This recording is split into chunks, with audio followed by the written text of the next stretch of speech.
she looked at the key quite a long time. She turned it over and over, and thought about it. As I have said before, she was not a child who had been trained to ask permission or consult her elders about things. All she thought about the key was that if it was the key to the closed garden, and she could find out where the door was, she could perhaps open it and see what was inside the walls, and what had happened to the old rose trees. It was because it had been shut up so long that she wanted to see it. It seemed as if it must be different from other places and that something strange must have happened to it during 10 years. Besides that, if she liked it she could go into it every day and shut the door behind her, and she could make up some play of her own and play it quite alone, because nobody would ever know where she was, but would think the door was still locked and the key buried in the earth. The thought of that pleased her very much. Living as it were, all by herself in a house with 100 mysteriously closed rooms and having nothing whatever to do to amuse herself, had set her inactive brain to working and was actually awakening her imagination. There is no doubt that the fresh, strong, pure air from the moor had a great deal to do with it. Just as it had given her an appetite, and fighting with the wind had stirred her blood, so the same things had stirred her mind. In India she had always been too hot and languid and weak to care much about anything, but in this place she was beginning to care and to want to do new things. Already she felt less contrary, though she did not know why. She put the key in her pocket and walked up and down her walk. No one but herself ever seemed to come there, so she could walk slowly and look at the wall, or, rather, at the ivy growing on it. The ivy was the baffling thing. Howsoever carefully she looked she could see nothing but thickly growing, glossy, dark green leaves. She was very much disappointed. Something of her contrariness came back to her as she paced the walk and looked over it at the treetops inside. It seemed so silly, she said to herself, to be near it and not be able to get in. She took the key in her pocket when she went back to the house, and she made up her mind that she would always carry it with her when she went out, so that if she ever should find the hidden door she would be ready. Mrs. Medlock had allowed Martha to sleep all night at the cottage, but she was back at her work in the morning with cheeks redder than ever and in the best of spirits. "I got up at 4 o'clock, she said. It was pretty on th more with th birds gettin' up and th rabbits scamperin' about and th sun risin'. I didn't walk all th way. A man gave me a ride in his cart and I can tell you I did enjoy myself." She was full of stories of the delights of her day out. Her mother had been glad to see her and they had got the baking and washing all out of the way. She had even made each of the children a dough cake with a bit of brown sugar in it. I had 'em all pippin' hot when they came in from playin' on th moor. And th cottage all smelt o' nice, clean hot bacon and there was a good fire, and they just shouted for joy. Our Dickon he said our cottage was good enough for a king to live in.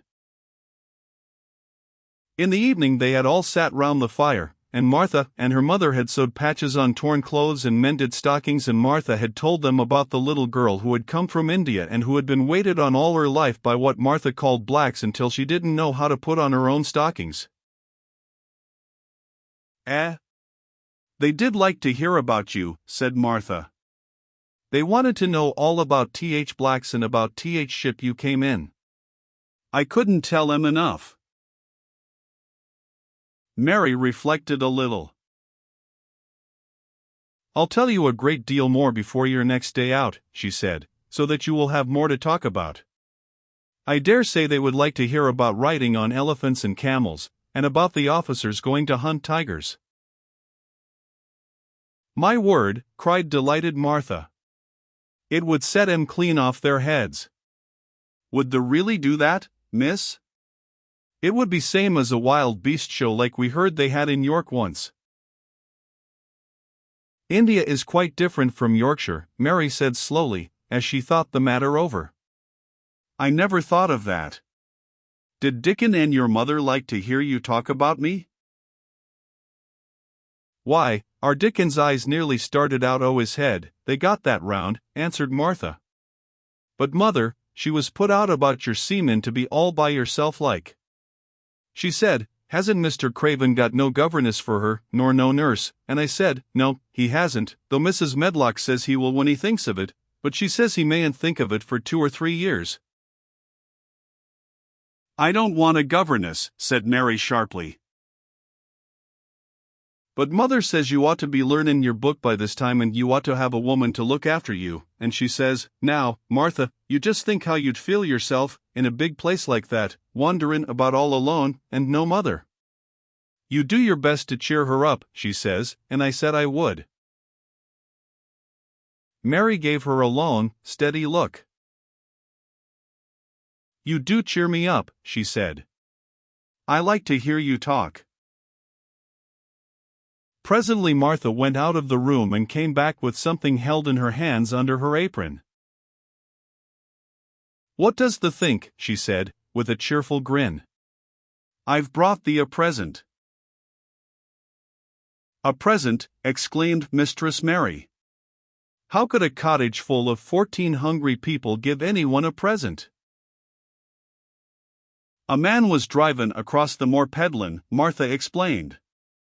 "And he stopped his cart at our door. He had pots and pans and odds and ends, but Mother had no money to buy anythin'. Just as he was goin' away our Elizabeth Ellen called out, 'Mother, he's got skippin' ropes with red and blue handles.' And Mother she calls out quite sudden, 'Here, stop, mister. How much are they?' And he says 'Tuppence,' and Mother she began fumblin' in her pocket and she says to me, 'Martha, thou's brought me thy wages like a good lass, and I've got 4 places to put every penny, but I'm just goin' to take 2pence out of it to buy that child a skippin' rope,' and she bought one and here it is." She brought it out from under her apron and exhibited it quite proudly. It was a strong, slender rope with a striped red and blue handle at each end, but Mary Lennox had never seen a skipping rope before. She gazed at it with a mystified expression. "What is it for?" she asked curiously. "For," cried out Martha. "Does the mean that they've not got skippin' ropes in India, for all they've got elephants and tigers and camels? No wonder most of 'em's black. This is what it's for, just watch me." And she ran into the middle of the room and, taking a handle in each hand, began to skip, and skip, and skip, while Mary turned in her chair to stare at her, and the queer faces in the old portraits seemed to stare at her, too, and wonder what on earth this common little Katager had the impudence to be doing under their very noses. But Martha did not even see them. The interest and curiosity in Mistress Mary's face delighted her, and she went on skipping and counted as she skipped until she had reached 100. "I could skip longer than that," she said when she stopped. "I've skipped as much as 500 when I was 12, but I wasn't as fat then as I am now, and I was in practice." Mary got up from her chair beginning to feel excited herself. "It looks nice," she said. "Your mother is a kind woman. Do you think I could ever skip like that?" "You just try it," urged Martha, handing her the skipping rope. "You can't skip 100 at first, but if you practice you'll mount up. That's what Mother said. She says, nothin' will do her more good than skip-pin rope. It's th sensiblest toy a child can have. Let her play out in th fresh air skip-pin and it'll stretch her legs and arms and give her some strength in em." It was plain that there was not a great deal of strength in Mistress Mary's arms and legs when she first began to skip. She was not very clever at it, but she liked it so much that she did not want to stop. "Put on the things and run and skip out o' doors," said Martha. "Mother said I must tell you to keep out o' doors as much as you could, even when it rains a bit, so as the wrap up warm." Mary put on her coat and hat and took her skipping rope over her arm. She opened the door to go out, and then suddenly thought of something and turned back rather slowly. "Martha," she said, "they were your wages. It was your 2pence really." "Thank you." She said it stiffly because she was not used to thanking people or noticing that they did things for her. "Thank you," she said, and held out her hand because she did not know what else to do. Martha gave her hand a clumsy little shake, as if she was not accustomed to this sort of thing either. Then she laughed. "The art a queer, old womanish thing," she said. "If they'd been our Elizabeth Ellen that'd have give me a kiss." Mary looked stiffer than ever. "Do you want me to kiss you?" Martha laughed again. "Nay, not me," she answered. "If the was different, perhaps they'd want to thysel. But they isn't. Run off outside and play with thy rope." Mistress Mary felt a little awkward as she went out of the room. Yorkshire people seemed strange, and Martha was always rather a puzzle to her. At first she had disliked her very much, but now she did not. The skipping rope was a wonderful thing. She counted and skipped and counted, until her cheeks were quite red, and she was more interested than she had ever been since she was born. The sun was shining and a little wind was blowing, not a rough wind, but one which came in delightful little gusts and brought a fresh scent of newly turned earth with it. She skipped round the fountain garden, and up one walk and down another. She skipped at last into the kitchen garden and saw Ben Weatherstaff digging and talking to his robin, which was hopping about him. She skipped down the walk toward him and he lifted his head and looked at her with a curious expression. She had wondered if he would notice her. She really wanted him to see her skip. "Well," he exclaimed. "Upon my word! P'raps thee art a young un, after all, and perhaps there's got child's blood in thy veins instead of sour buttermilk. The skipped red into thy cheeks as sure as my name's Ben Weatherstaff. I wouldn't have believed thee could do it." "I never skipped before," Mary said. "I'm just beginning. I can only go up to 20. "The keep on," said Ben. "That shape's well enough at it for a young un that's lived with heathen. Just see how he's watchin' thee," jerking his head toward the robin. "He followed after thee yesterday. He'll be at it again today. He'll be bound to find out what skippin' rope is. He's never seen one. Shaking his head at the bird, the curiosity will be death of thee sometime if the doesn't look sharp." Mary skipped round all the gardens and round the orchard, resting every few minutes. At length she went to her own special walk and made up her mind to try if she could skip the whole length of it. It was a good long skip and she began slowly, but before she had gone halfway down the path she was so hot and breathless that she was obliged to stop. She did not mind much, because she had already counted up to 30.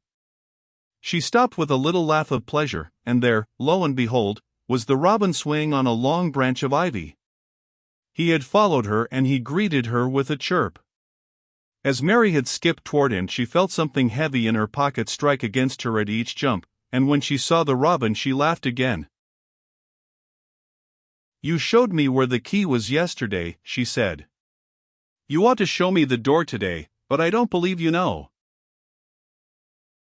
The robin flew from his swinging spray of ivy onto the top of the wall and he opened his beak and sang a loud, lovely trill, merely to show off. Nothing in the world is quite as adorably lovely as a robin when he shows off, and they are nearly always doing it. Mary Lennox had heard a great deal about magic in her Aya's stories, and she always said that what happened almost at that moment was magic. One of the nice little gusts of wind rushed down the walk, and it was a stronger one than the rest. It was strong enough to wave the branches of the trees, and it was more than strong enough to sway the trailing sprays of untrimmed ivy hanging from the wall. Mary had stepped close to the robin, and suddenly the gust of wind swung aside some loose ivy trails, and more suddenly still she jumped toward it and caught it in her hand. This she did because she had seen something under it, a round knob which had been covered by the leaves hanging over it.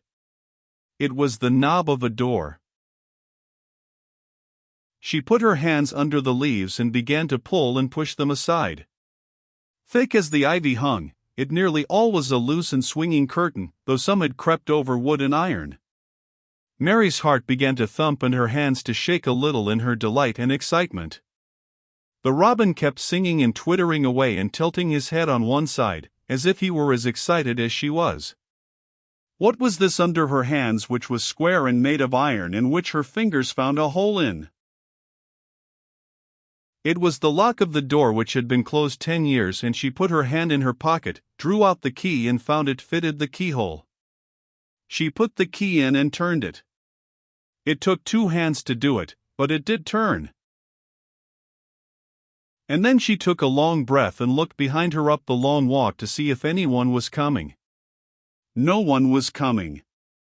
No one ever did come, it seemed, and she took another long breath, because she could not help it, and she held back the swinging curtain of ivy and pushed back the door, which opened slowly, slowly. Then she slipped through it, and shut it behind her, and stood with her back against it, looking about her and breathing quite fast with excitement, and wonder, and delight. She was standing inside the secret garden.